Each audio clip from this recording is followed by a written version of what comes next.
to Navin Technical Craft. Today we are going to make the free energy generator in home. So let's get started. Material required for free energy generator. You need 10 nylon strips like this. Then you need 5 cooler fan. Then you need a LED bulb. Then you need a pedestal fan.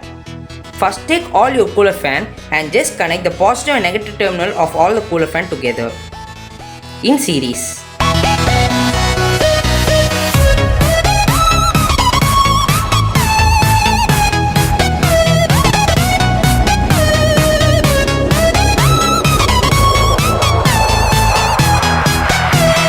Then at the final two end of this cooler fan, you should connect the LED.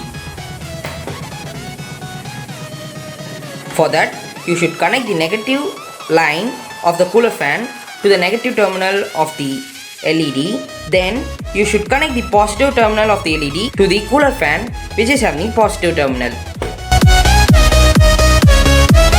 Now you see the circuit is ready. Now you should take your nylon strip and just insert in the hole of the cooler fan. Then you should tie it in the grill of the pedestal fan. Then I will show you how it runs and works.